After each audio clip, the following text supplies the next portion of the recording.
Welcome. You are listening to the Be a Better Being podcast, hosted by Michelle Zellner and Sasha Berscheid. Michelle and Sasha are here to give you information and inspiration to help you live your healthiest, happiest lives. Thank you for tuning in. We hope you enjoy the show. Greetings. Thank you for tuning in to the Be a Better Being podcast. I'm Michelle Zellner, your host. I am without my delightful side host, Sasha, today. However, I'm joined by an incredible guest. I really can't wait to dive into his story and help him shed some light on a really difficult topic. If you are listening to these chronologically, we're literally in the thick of the holiday season. We are in the deep dark, for many of us, coldness of winter. And for a lot of people, just in general, mental health is a challenge, but this becomes an even bigger challenge at this time of year. So I'm really excited to have JP with the Next Steps Academy join us today. JP, thank you for coming on the show. Yeah, thank you for the opportunity. I'm really grateful, and the work you're doing is amazing. So thank you. Well, I appreciate that, but it really is because I have amazing guests that come on and talk about things that I think, in general, people have a hard time talking about. And it's only when we become open with our own stories and we can share those challenges and share with people how we can overcome those challenges that we all become better beings. So let's go ahead and give the audience the background of your story, and then we'll dive into all the amazing work that you are currently doing to help people be better human beings. Yeah, thank you. So my story starts maybe back in 2009. I kept getting hurt, and I would go to the doctor and take x-rays, and they would say nothing's wrong. I kept feeling pain in my back, and eventually I kept going back, something's wrong. We gotta try something else. So we found out there was a benign tumor in my spine. And so gradually I took one pill for pain and another pill for this, and this pill counters this pill. And I ended up on 33 pills a day. I did like radiation, I did surgery. So the beginning part was surgery. And because the tumor is like inside my spine a little bit, they could scrape the outside of it, but not the inside. Otherwise, I wouldn't have been able to walk. And so I tried radiation, nerve blocks, all sorts of other things. And one thing I had going for me the whole time was that I never gave up hope that I would find a solution, even if it wasn't invented yet. I always thought, you know what, like this, it can't just be like this forever. And so I did go through about a decade of hell, and that was my long, dark night of the soul. And I found myself around age 35 taking 33 pills a day. And I was telling my friends that I'm literally waiting around to die. And fast forward another 5 years, my son was turning 5, I was turning 40, and I was like, I'm not doing this anymore. This boy deserves so much better than I'm giving him. And not even him, just everybody, right? I wasn't serving anybody. I was just always victim mindset, complaining. It would hurt to laugh, cough, sneeze, or breathe. So not even just having a normal life, just existing. And I would see this doctor in a palliative care unit. And for those who don't know, palliative care is where you go when you're near the end, and it's where you get comforted. And the word that kept coming up was quality of life, quality of life. And I was thinking, like, I'm not sure why I'm here. There's something more. And so I went through this depression, anxiety, or just coupled with that. Anyone with chronic pain, especially conditions you can't see like fibromyalgia or CRPS, it's really difficult to not isolate yourself and to not have that depression and anxiety that's coupled with it. So that's where I ended up, or that's my story until I decided to change it.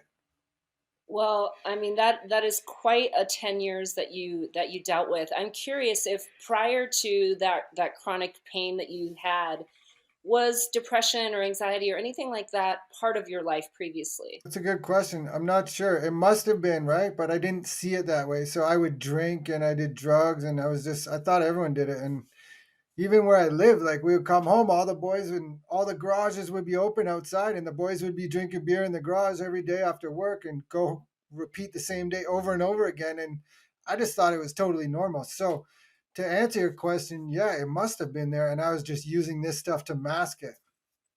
Yeah, and I think that's a very common story. Sasha and I have talked at length about that. Most people that you've listened to this podcast, Sasha is 9 years sober. And so we've had a lot of people come on and talk about their sobriety journeys. And typically we don't turn to those things just for no reason. And yet that, to your point, that can make it very difficult to identify something because it's so normalized. Well, this is just what we do. So now you fast forward to this life of chronic pain, and I mean, thank you for speaking up about that, because you're right. When it isn't something that is visible, yourself as well as other people can maybe like, oh, get over it, oh, you'll be fine, oh, it's nothing that's going to kill you, oh, just deal with the pain. And yet this is where a lot of people really get down that rabbit hole of, like you said, 35 pills a day, which is just an astonishing number. And it probably still isn't allowing you to live any kind of quality of life, right? It's just kind of managing the pain so you can manage living day to day life. But is that living? I think most of us would say no. And yet, what do you do? So, I mean, the hope and the belief that it can get better, that is such a critical piece of this puzzle. And I know it's a hard one to embrace, especially for someone who's been trying to figure it out and trying to find a way to be better, and it doesn't seem like there ever will be a way. What what gave you that trait that just kept you optimistic that there will be a way that it's going to be better? That's a good one. I grew up in like a Catholic household, so there's always that belief in God, and my vision and belief has kind of changed. I still believe in God, but it looks totally different. But maybe that's a part of it. Another part of it is maybe just the time we're living in, right? Because just from the time I was in high school till now, like there was no cell phones, no internet.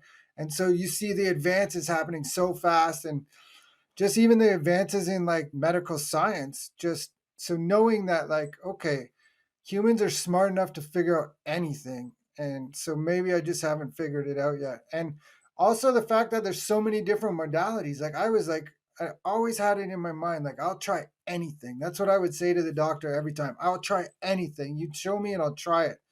Because yeah, there's that underlying belief where like if I accepted that I'm stuck this way and there's nothing I could do, I would probably still be back there in a mobility scooter. But there was always this underlying belief that even if it wasn't invented yet, maybe one day I can have a better quality of life. So let's talk about that path forward. That day that you woke up, you realized your son deserves better, you deserve better, everybody around you deserves better. Talk us through that journey. Yeah, that was like it. Right now, looking back, it's so easy to be like, whoa, once you made a decision, what is the Julia Cameron been? She says, leap and the net will appear. So he was turning 5, and that year I was turning 40, and I was just like, I'm not doing this. So I kind of needed one of my scripts. It was for gabapentin, but regardless, I didn't go pick it up that day. And so I didn't have it. And then I didn't go pick it up the next day, and I still didn't have it. And then there was like a long weekend. It was President's Day, I believe. And so I didn't have these pills for like 5 or 6 days. And then the pharmacy called and they're like, okay, we got them. They're ready. You can come get them. And I was like, you know what? I'm only in a little bit more pain than I was taking the pills. So to me, but cognitively, right away, after a week, I could feel like a load lift. And I was like, I could remember a bit more. I was sleeping. And so even though there was more pain, I was like, hey, this is kind of worth it to get these out of my diet. And then slowly I went with a doctor. You can't do it by yourself. You have to do it with a doctor. And slowly I would wean down.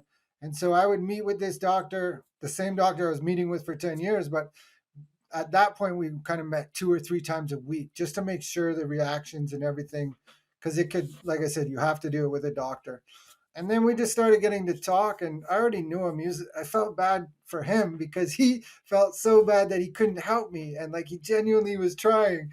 He asked me about, is there ever any points when you don't have pain? And I'm like, sometimes I read and it's like my escape. And I would read James Patterson books because they were only 3-page chapters. And I'm like, I can't handle more than that, right? But then he's like, do you ever read nonfiction? I'm like, not unless I had to in high school. And so I started reading nonfiction, and my life is just transformed, I think, because of the reading, just learning so much. And I started devouring information. I also call it a spiritual awakening, which I'm not sure if that's in line with where we're going. Oh, absolutely. I mean, your story is your story. So yeah, let's share that piece of it. Yeah, so my one of my taglines on my website is your story is your superpower, but that's it. So this spiritual awakening came all at the same time. And you touched on it earlier where you're taking those pills to for pain, but it's just masking the pain. It doesn't actually get rid of it. It's almost like for me it was like a band-aid. And it would also mask my soul. And so because I'm in this lowest part of the pyramid of like Maslow's hierarchy of needs, I'm not even at the lowest rung. I'm trying to grab onto the lowest rung. And so basic security and things like that were tight. Through learning all these things and growing, all these things started happening. So my awareness started expanding and I started learning all these new things, meditation, some Eastern modalities. And then I saw the weird thing, like maybe a month after I started going down on the pills, I saw this rapper in LA get shot down, and it was there was Bloods and Crips lining the streets all over, not even LA, just all out there. And they drove around. I remember watching it on the news for like 4 hours. They were driving around this hearse, and you seen these big, huge, tough guys crying, and it was Bloods and Crips side by side, and they're crying for this guy who got shot down. And I never even heard of this guy. And I'm like, look at all this for this guy I've never even heard of. And meanwhile, I'm here and I'm not doing anything. And so there was a bunch of events like that. But things that happened from the spiritual awakening, I started seeing leaves and flowers on trees like just look different, and just everything began to change. And a big part of it was me taking back my power. I would give my power to the doctor because he went to school to be a doctor and I'm not a doctor. So, okay, you tell me to take 33 pills, you must know. I don't know. And I took back my power one day and decided I'm going to try something different, try it my way. And I'm feeling blessed that it worked to my advantage. I mean, that is such an important concept about how often we give away our power to someone or something, right? And yet the power is within all of us to do anything. We might not have the skills or the knowledge of how to do it. We might be frustrated, it might be hard. And because we live in modern society, we have all these other ways to take care of our needs, which maybe don't require that hard work, or someone else can do it for me, or this doctor who knows everything will just tell me what to do and I'll just do it. But yeah, when you give away your power, you literally are a victim, right? And that means you will never grow or have anything better because you are subjected to whatever that power tells you you will or won't be able to do. And yet here you are living a completely different life. What was it like, just the people around you as you were going through this? And was it this linear journey, or were there lots of ups and downs, you questioning, thinking, wow, maybe I should get back on this medication, or this is too hard, I don't want to do it? Tell us a little bit about kind of the day to day of that process. Yeah, so I was definitely isolating before COVID because of the pain. And then seeing people like it was like you're not a person, you're just the disease or whatever it was. And so it's like, how's your back? And I'm sure everyone means well intentioned, but there's more to me than just my back, right? So that part was difficult, and because of it I ended up, even like after, man, I saw a guy a couple months ago and he's like, hey, how's your back? I haven't seen him in 10 years. And it's like, so that part's difficult. And I'm not sure if I think should I go back ever. I think sometimes, like let's say this time of year, there is times like we're talking about seasonal affective disorder, there is times where it's difficult, but knowledge is power, and from all those books I learned the tools to deal with it. Like something little is like, especially for men, I find, is not keeping it in, man. If you got to cry, go cry, you'll feel better afterwards. And like, it might sound cheesy, but if you know the science behind it, you get to move right through it. When if you try to keep it back down and trap it inside, it's just going to stay there and it might come out as anger or something else. So that's one idea.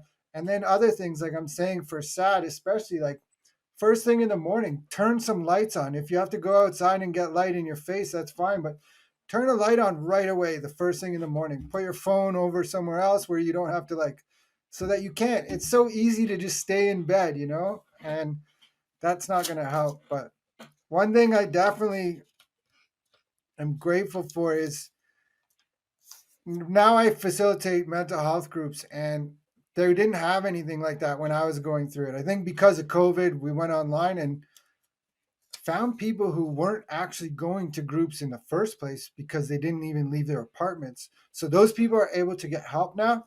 But the idea and the connecting point that always happens in this group. So I've been doing this group for almost 4 years. So some people go, some people stay, and new people come.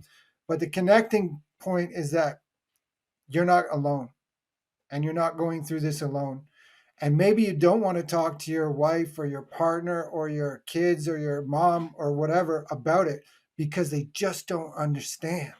But that doesn't mean you're alone. There's other people, there's support groups in your community. They're online, they're everywhere. And I'm sure Michelle can help you too. And so reach out because you're not alone.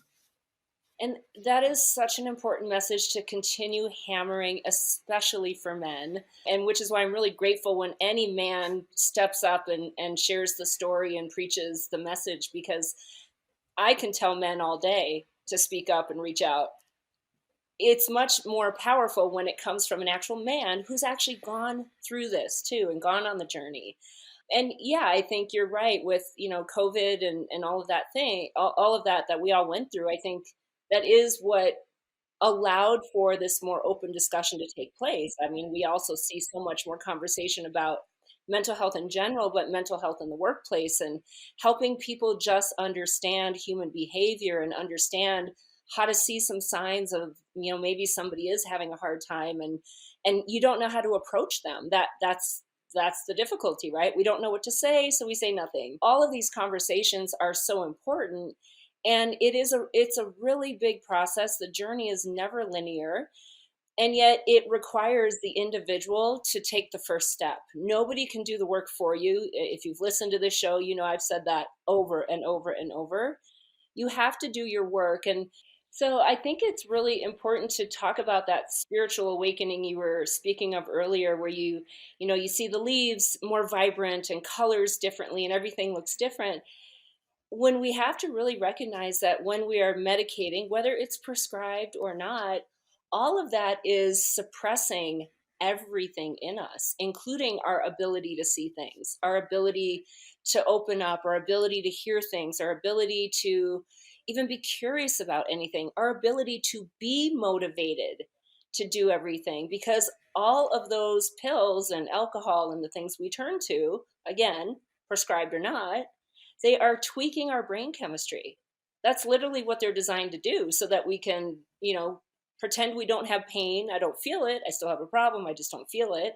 And like you said, I need this medication to take care of the side effects of this medication. Then I need another medication to deal with what that one's doing. How could you be operating at a high vibration when you have all these things that are literally suppressing you, like you said, to even lower than that bottom rung?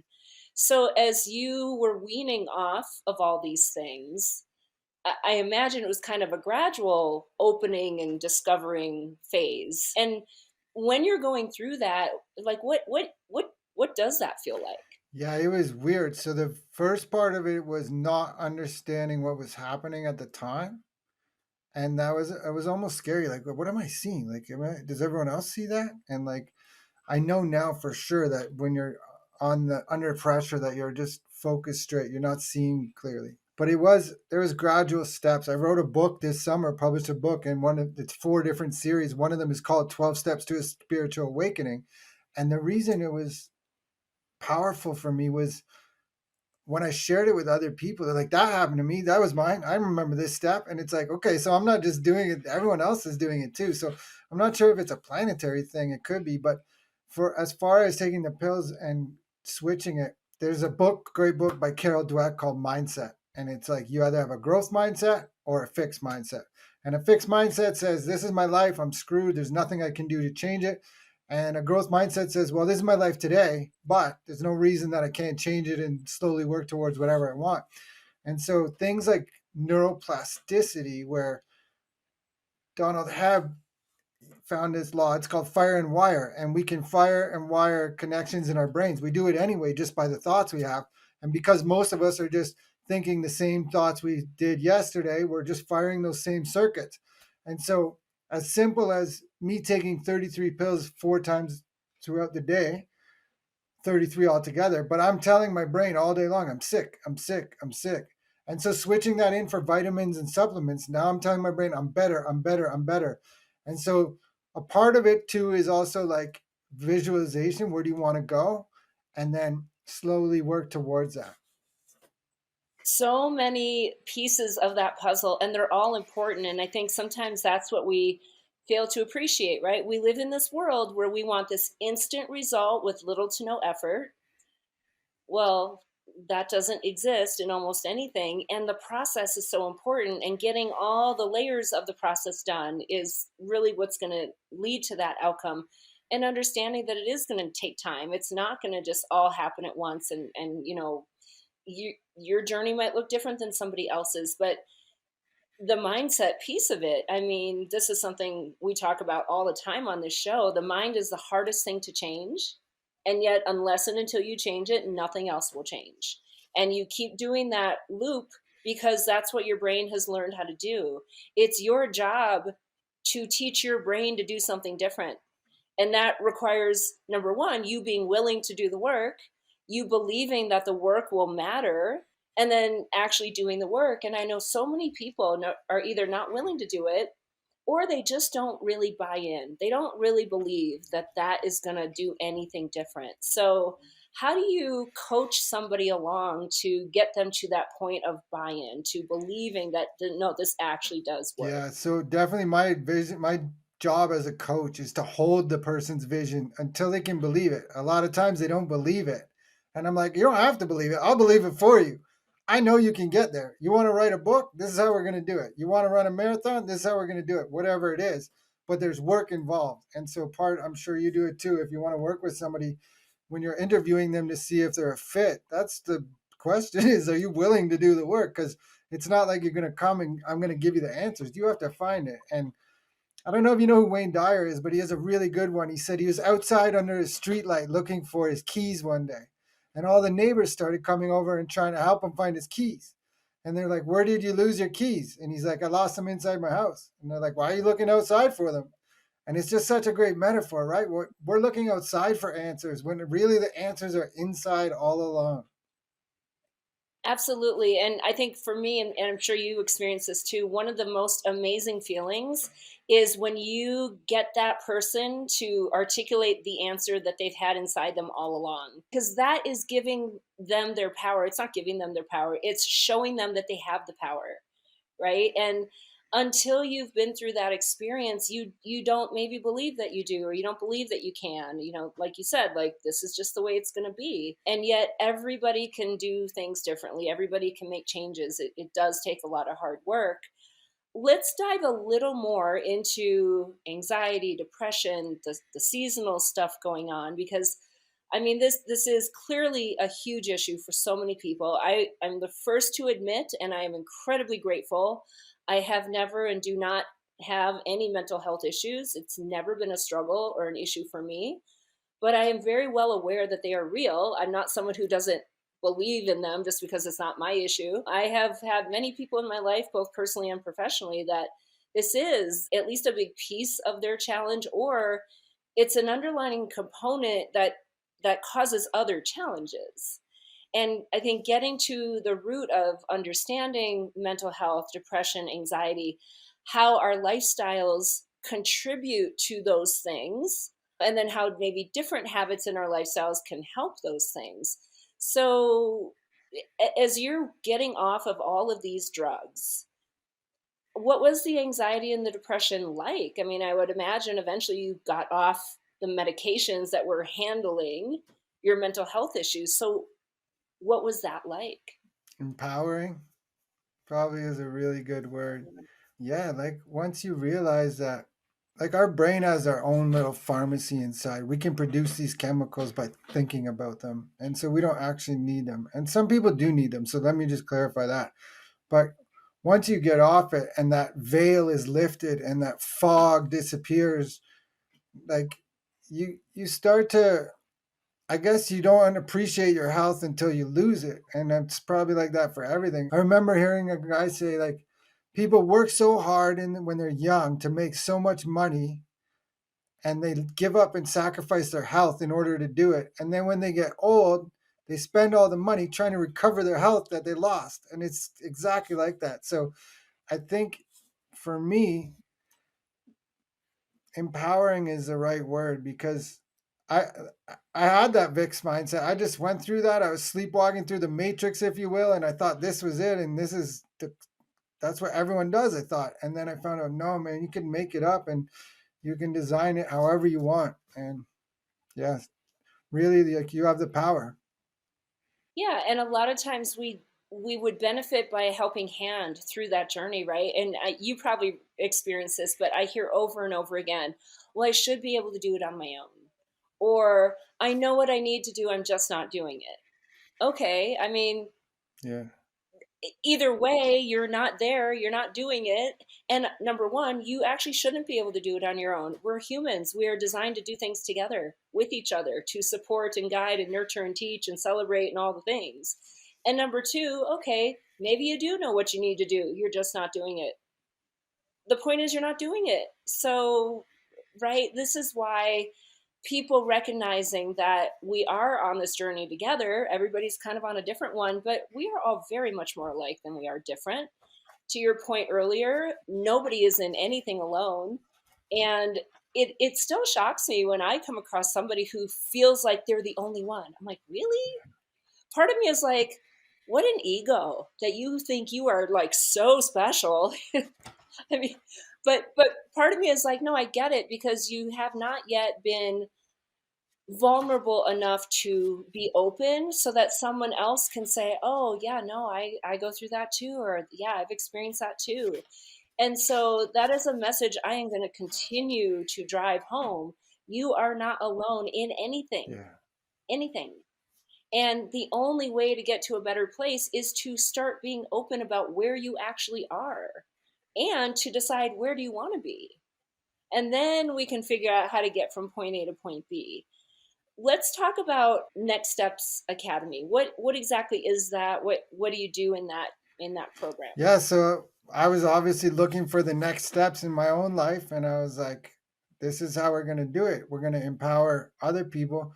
What happened is I started developing evidence in my own life and being the manufacturer of my future and planning stuff ahead of time, writing down the evidence, little things like journaling. I have this like graph chart of just things I do every day, and I give myself a check. And once you start seeing the evidence that you made it, and like everyone else is not doing it, then it's like, okay, it motivates you to go more and more. So the Next Steps Academy is just the name of my coaching company. And it's basically mindset coaching. Like you said earlier, mindset's everything, because I can believe in someone and I can even hold the vision until they can step into it. But if they never take that leap of faith or step into it, nothing will change. And I think one thing when we talk about mental health specifically, you're enough exactly as you are. You don't have to change anything. But if you want to change, and if you're getting anxious and depressed, and it means that you're not aligned, it means something's wrong with your life that you don't like. And so you ask yourself tough questions, face that squarely, and okay, what would it be to be like that person, or what could I do? And look at who are your heroes. Look at people who inspire you. If you don't know where to look, that's the beginning. But as far as the coaching company goes, that's what we do. I coach a lot of coaches too. I teach creative writing workshops which help people unlock creativity.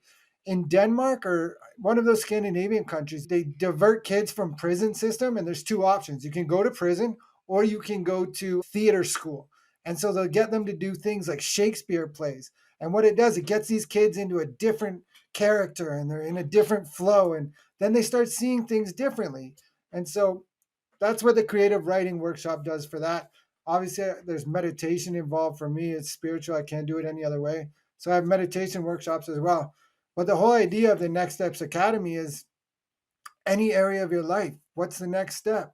Like, if a flower is not growing, it starts to die. And so we got to always be growing. I think being a lifelong learner is the most humbling thing, because it says, like, I don't know everything, but I want to learn more. And if you can start from that kind of a stance, then I believe sky's the limit. So if you do go on nextstepsacademy.com, there's a bunch of free worksheets to get you started.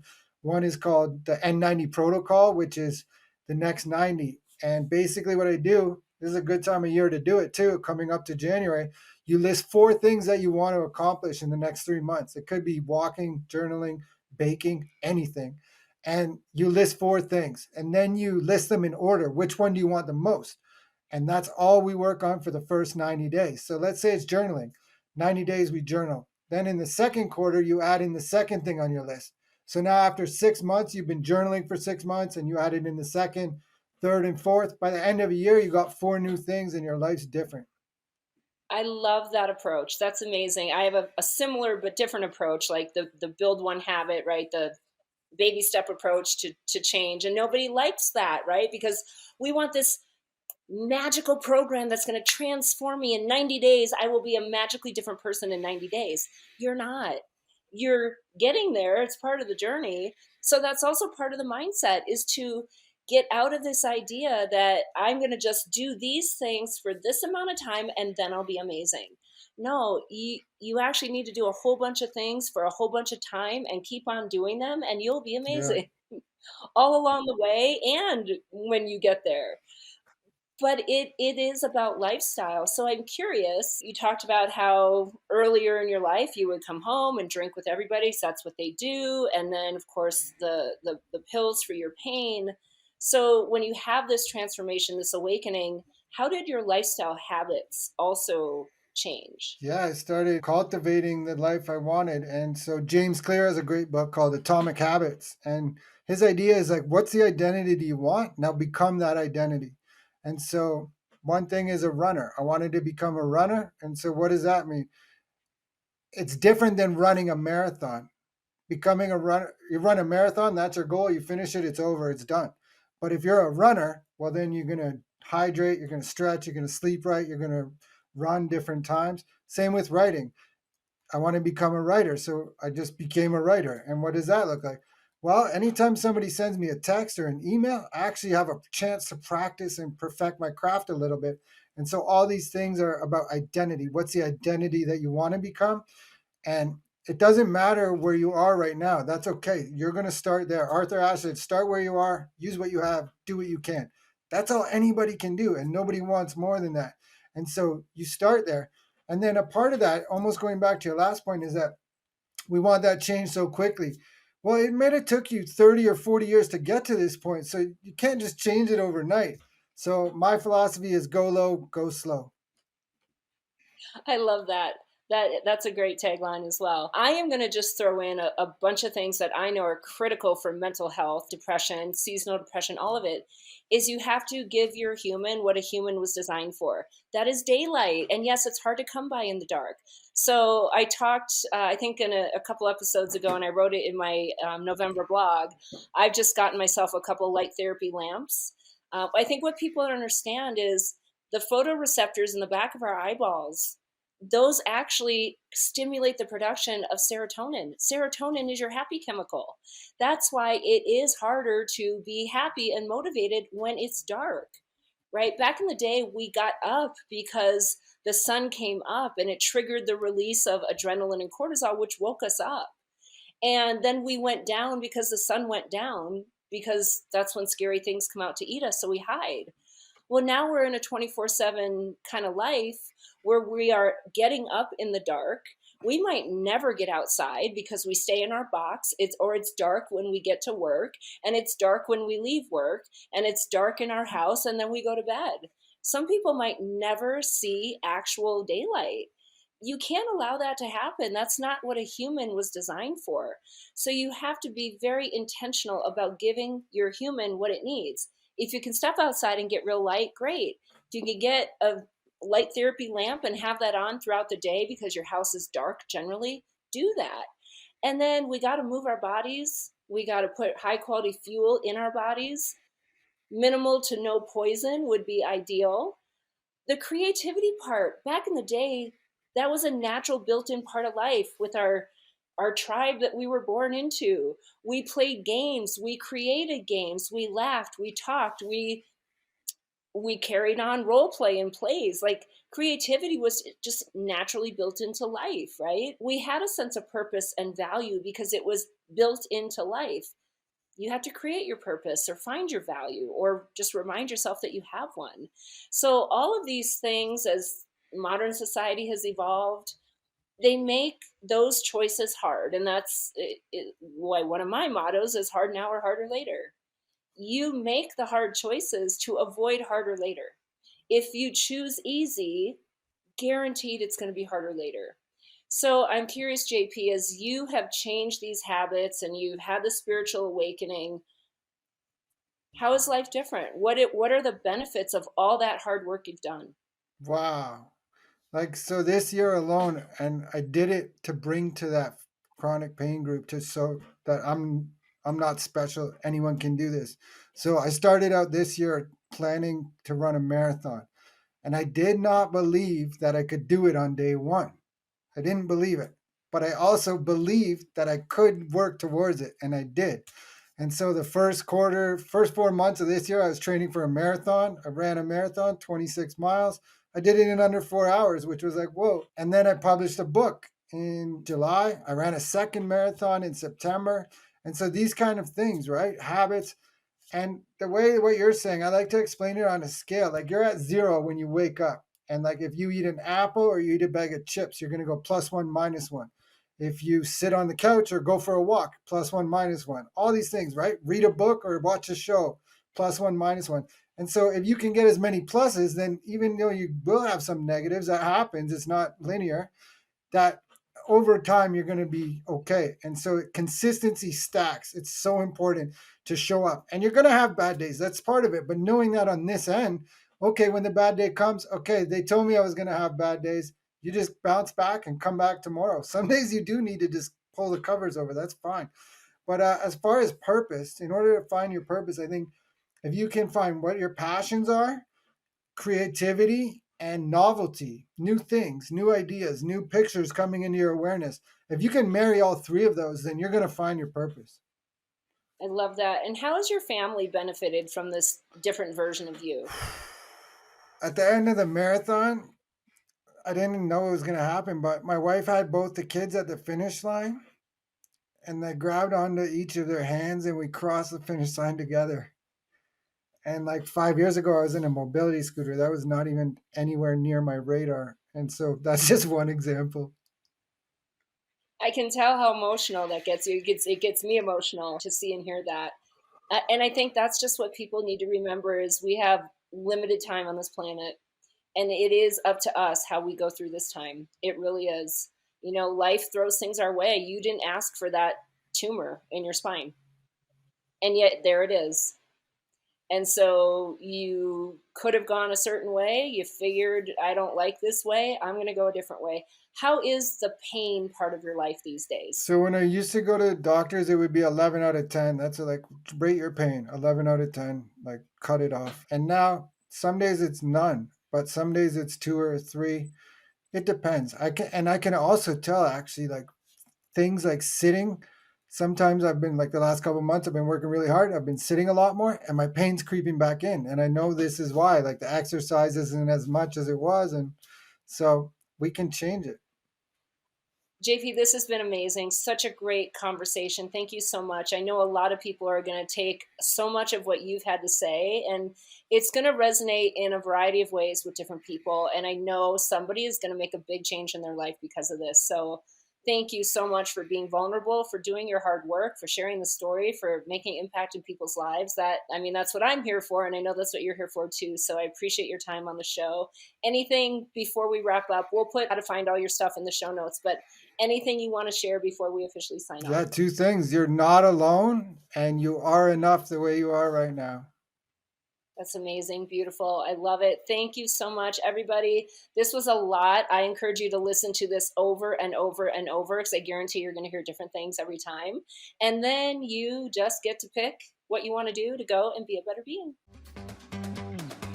Thank you for listening to the Be a Better Being podcast.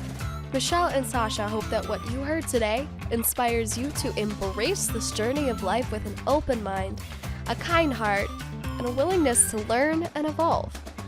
If you enjoyed the content, please help spread their message by subscribing, sharing, and leaving a 5-star review. If you have a show topic idea or would like to be a guest, please visit betterbeings.net and fill out a contact form. Until next time, go and be a better being.